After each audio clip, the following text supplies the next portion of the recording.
հասնելու ենք։ Էդգար Ղազարյան։ Դուք ձեր հրապարակախոսական գործունեության մեջ հանդես եք գալիս 3 անուններով, մեկը ձեր անձնանունն է եւ երկուսը կեղծ անուններ։ Կեղծ անուններն են Նավակ Ճոճող եւ Օմարի Արծիվ։ Անկեղծ ասած դրանցից ինձ ամենաշատը դուր է գալիս Օմարի Արծիվը, որովհետեւ կապված է Արցախի Հանրապետության Շահումյանի շրջանում գտնվող մի բարձունքի հետ։ Ես ուզում եմ անամ կարող եք արդյոք այդ նույն անվանման տակ հանդես գալ նաև հետագայում հրապարակախոսական գործունեության։ Երկրորդը, ինչպես եք դուք վերաբերվում ականապատ դաշտերի քարտեզները ադրբեջանական պահանջով թշնամուն փոխանցելու որոշումներին, որը եղել է 2020 թվականի 44-օրյա պատերազմից հետո,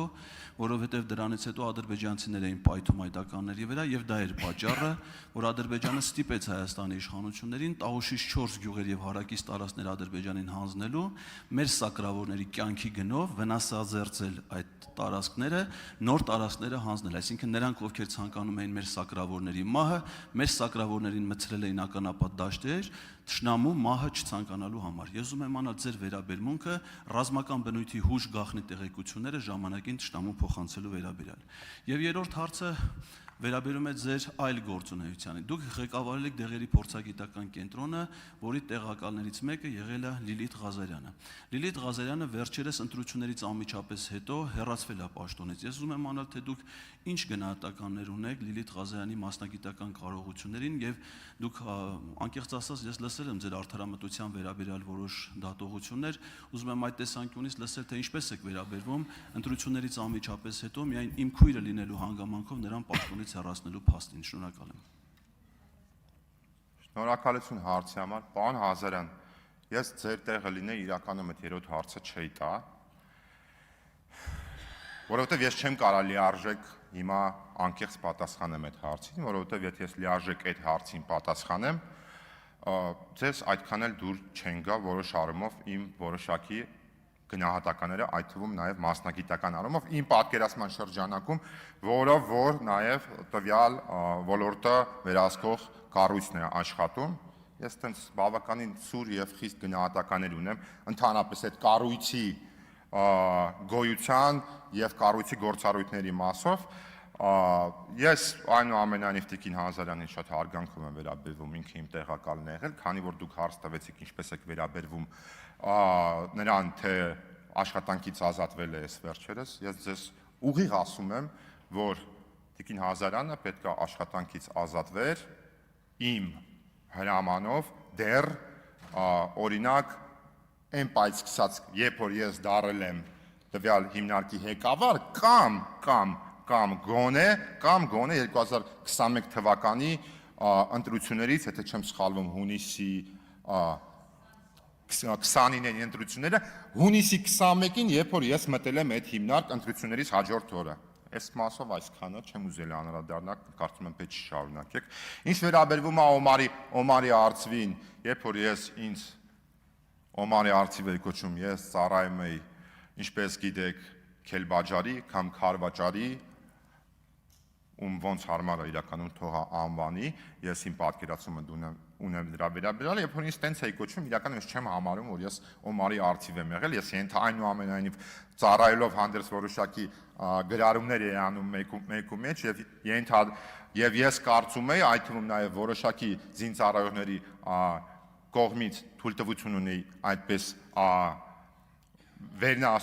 ստորագրելու իմ գրառումները, որովհետև ես իրենց ձայն էի որոշակի առումով բարձրաձայնում եւ իրենց էի ներկայացնում, որովհետև ես ինձ չեմ կարող կոչել Օմարի Արծիվ որպես այդպեսին, որովհետև այնքան մարտական հենակ այդ ժամանակահատվածում եւ այն պայմաններում, որոնք որ ծառայել են մեր զինվորները, ես մարտական հենակետերում այդքան ժամանակ չեմ անցկացրել, այնուամենայնիվ որքան եմ ցանկություն եմ ունեցել, օրենքը արգելում էր որոշակի առումով։ Եվ երրորդ հարցը, ինչ վերաբերվում է ականապատ քարտեզների, պարոն Ղազարյան, ես ձեզ սենց ասեմ, ես չեմ կարծում, որ կա մի այնպիսի հարց, երբ որ այդ հարցի հիմքում ընկած են մարդկային կյանքեր, կա ինչ-որ մի տենց բան, որը որ չի կարելի քննարկել կամ դա համարել այդ մարդկային կյանքից ավելի թանկ։ Ստում դուք շատ լավ գիտեք այդ քարտեզների պատմությունը, ինչի շրջանակում է եղել, ինչու է, ու իհարկե ոչ ձեր ձևակերպումներով ավարտում են որոշումներ կայացվել, որովհետև ի վերջո դուք բոլորը գիտեք եւ դուք բոլորը դա բարձրաձայնում եք եւ դեռ բարձրաձայնելու ենք, որ Բաքվում կան հայեր, որոնք որ գտնվում են բանտերում եւ յուրահատուկ պայմաններում եւ իրավիճակում։ Արձագանք։ Քանի որ պատասխանները ընդհանուր առմամբ իրancs մեջ լրջություն ու բովանդակային իմաստով չէին պարունակում, դրանց չեմ ուզում անդրադառնալ, միայն ձեր ուշադրությանը ուզում եմ հրավիրել այն փաստի վրա, պարոն Գաբրելյան, որ ձեր տեխնացիան քննարկումը գնում է ինձնից աջ կողմից գրեթե կիսադատարկ դահլիճում, ես հաշվեցի մոտարապես 38 դատարկ աթոռ ձեր խմբակցության падգամավորների, այդ թվում այն հանձնաժողովի նախկին ղեկավարի, որին դուք հիմա հավակնում եք, եւ այդ հանձնաժողովում ձեզ հետ միասին հավակնորդի բացակայության։ Ես կարծում եմ, որ ձեր հետագա ելույթում դուք առավելապես ապավինեք այլ խմբակցությունների падգամավորների աջակցությանը, որովհետեւ ոնց որ հասկանում եմ, ձեր թիմի ներսում ձեր նկատմամբ վերաբերմունքը այդքան դրական չի, ինչպես նաև նախագահողի, որովհետև նախագահողի պարագայում կարծում եմ, որ падգամավորները ավելի կարևոր գործ չպետք է ունենան, քան ազգային ժողովի նիստերին մասնակցելը։ Շնորհակալ եմ։ Համեցեք, պարոն։ Շնորհակալություն, պարոն Ղազարյան։ Ես լրջության մասին չեմ արձագանքի նույն ձև, ոնց որ դուք եք արձագանքում, այդ թվում նաև եթե լրջությունը քննարկենք ձեր հարցադրումները եւ ձեր արձագանքը կարելի է լսել եւ իմը լսել։ Ես այո համաձայն եմ այնուամենայնիվ, որ ես ձեզ ասեցի, որ ես չեմ կարող ինձ թույլ տամ լիարժեք անկեղծ խոսալ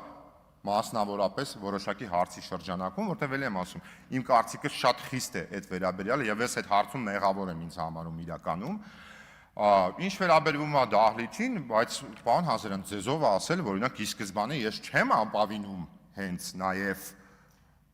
ընդդիմադիր գործընկերների աջակցությանը եւ հետագայում եզրափակիչ խոսքում այդ ապավինելու մասին ես նաեւ կբարձրաձայնեմ։ Ինչ վերաբերում է իմ գործընկերները կարծում եմ ձեր շեշտադրումը էլի, այստեղ չեն վստահ եմ ելույթը լսում են, եթե չեն լսում այնուամենայնիվ պաշտպանության եւ անվտանգության վերաբերյալ, երբ որ հարցեր ունենան կամ խնդիրներ, անկաշկատ կգանք իրար հետ քննարկենք։ Աննա Գրիգորյան։ Պարոն Գաբրելյան, եթե անկեղծ ես